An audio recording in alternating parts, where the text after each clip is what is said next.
Você acredita que o destino pode escrever mensagens no céu? Porque naquela noite em Brasília, o céu inteiro parecia gritar uma resposta. Uma resposta que atravessou a escuridão como uma promessa, ou um aviso. Era exatamente 22 horas, quando o céu se rasgou em fogo. E Ana, sem saber, estava prestes a viver a noite mais importante da sua vida. Voltando para casa depois de mais um plantão no hospital, Ana dirigia em silêncio pelas avenidas largas do Distrito Federal. A cidade parecia dormir, mas dentro dela tudo era caos. 3 meses haviam se passado desde que seu noivado com Rafael terminou. E desde então, ela se sentia como um vulto, uma versão em preto e branco da mulher que fora um dia. Apenas trabalho, silêncio e um vazio incômodo no peito. Enquanto cruzava a estrada em direção ao Gama, pensava em como tudo havia mudado tão rápido, do amor à indiferença, da certeza ao abandono. Foi nesse exato momento que a noite virou dia. Uma imensa bola de fogo riscou o céu de Brasília, iluminando tudo com uma luz dourada e pulsante. Ana soltou um grito baixo e pisou no freio. O carro parou abruptamente. O rádio desligou. O painel apagou. Tudo ao seu redor mergulhou em um silêncio sobrenatural. Ela olhou para o céu ainda tingido por rastros da luz, o coração disparado, como se algo dentro dela tivesse sido tocado. Tentou dar a partida no carro. Nada, nem sinal. Respirou fundo e saiu do veículo, sentindo um frio estranho na pele, como se a própria atmosfera estivesse diferente. A estrada, antes calma, agora parecia um cenário congelado no tempo. Até que um par de faróis surgiu no horizonte. Um carro se aproximava lentamente, e ela, hesitante, levantou a mão pedindo ajuda. O carro parou ao seu lado. O vidro abaixou. "Tchê, está tudo bem?" perguntou o homem ao volante. A voz dele era calma, quase hipnótica. Ana piscou algumas vezes antes de responder. "Meu carro morreu, a luz, você viu?" "Sim, vi." Ele desceu do carro. Era alto, moreno, barba por fazer e um olhar firme e profundo. "Sou Miguel. Ana. Acho que seu carro foi afetado pela descarga eletromagnética do meteoro." "Meteoro?" Ou algo assim. Mas algumas pessoas preferem chamar de sinal. A frase ficou ecoando na mente de Ana. Sinal de quê? Ela hesitou. Não era do tipo que confiava em estranhos, muito menos à noite. Mas havia algo diferente em Miguel. Não era ameaça, era presença. Ele não insistiu. Apenas abriu a porta do carro dele. "Se quiser, posso te levar até um posto, ou para casa. Você escolhe." Ana pensou por alguns segundos, depois entrou no carro. A cidade parecia mais vazia do que nunca. E mesmo sem se conhecerem, o silêncio entre os dois não era desconfortável. Era como se ambos estivessem conectados por algo invisível. Algo que havia começado quando o céu se partiu. Miguel dirigia com calma. Durante o trajeto, contou que trabalhava como arquiteto restaurador e adorava observar o céu. Tinha um jeito calmo de falar, quase poético. Ana, sem perceber, estava sorrindo. Não era costume sorrir para desconhecidos, muito menos depois de uma dor como a que ela carregava. Mas algo naquele homem lhe dava paz.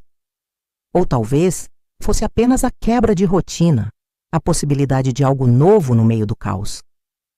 Miguel sugeriu uma parada numa cafeteria 24 horas que conhecia. Pequena, escondida, charmosa. Ela aceitou. Entre goles de chá e conversas inesperadas, a madrugada começou a ganhar cor. Os dois falavam como velhos amigos. Trocaram histórias, risos tímidos, olhares demorados. Mas, no meio de uma frase de Ana, ele parou. Pegou o celular. Seu rosto mudou. "Preciso ir. Agora." Sem explicações, ele se levantou. Pagou a conta, deixou apenas um bilhete escrito à mão. "Nos vemos em breve. A noite ainda não acabou." E saiu, como um cometa cruzando sua vida. Rápido demais, intenso demais, misterioso demais. Ana ficou ali, parada, com o coração acelerado, sentindo que aquela noite não havia terminado, sentindo que o céu não havia mostrado. Ana ficou ali, imóvel. O bilhete de Miguel em suas mãos queimava mais que a luz da bola de fogo no céu. Nos vemos em breve. A noite ainda não acabou. O que aquilo queria dizer? Quem era ele, afinal?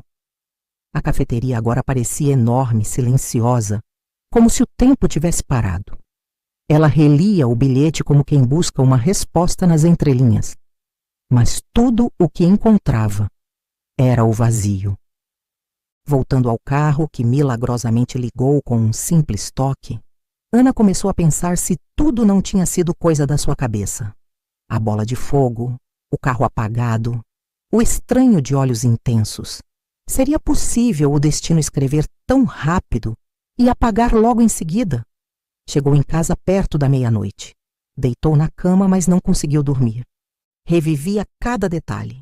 O tom da voz dele, o olhar, o momento em que ele sumiu, mas acima de tudo, aquele bilhete. Nos vemos em breve. Ela queria acreditar, mas sabia que talvez nunca mais o visse. No dia seguinte, Ana tentou seguir com a vida, mas tudo parecia diferente, como se um novo capítulo tivesse começado e ela tivesse perdido a página seguinte. 2 dias se passaram desde aquela noite. Ana seguiu a rotina, mas tudo estava diferente, como se uma parte dela tivesse ficado presa naquela madrugada, no bilhete, no olhar de Miguel. Era fim de tarde quando seu celular vibrou. Número desconhecido. Ela hesitou antes de atender. Ana! A voz do outro lado era inconfundível. Miguel, estou te devendo uma explicação e talvez um reencontro. O coração de Ana acelerou.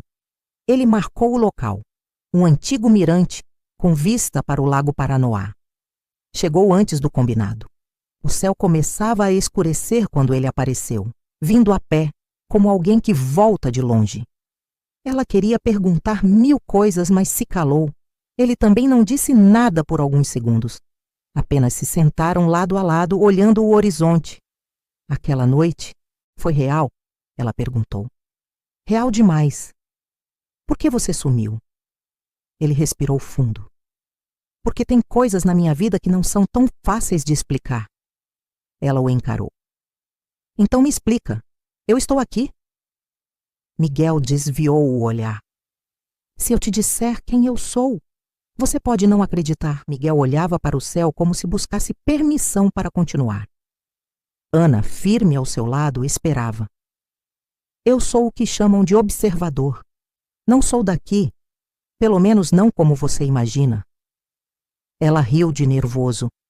Está dizendo que veio com aquela bola de fogo? Ele não respondeu. Apenas estendeu o braço e mostrou o pulso. Um pequeno brilho azul pulsava sob a pele.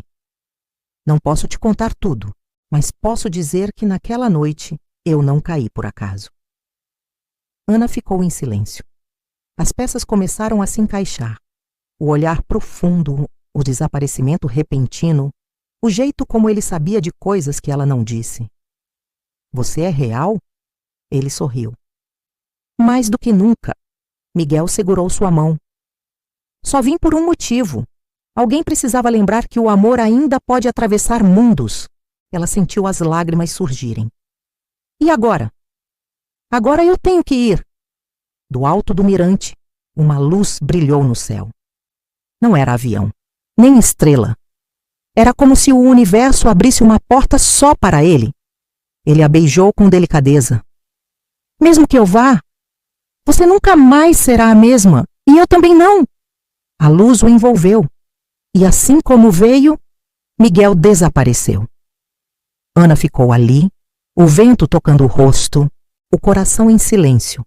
Mas não era tristeza, era certeza de que havia vivido algo que ninguém jamais entenderia e que talvez o amor não precise de explicação, só de coragem para ser sentido. Se essa história tocou você, curta o vídeo e se inscreva no canal Narramor. Às vezes o amor cai do céu e muda tudo. E quem sabe, em alguma noite, você também veja a luz.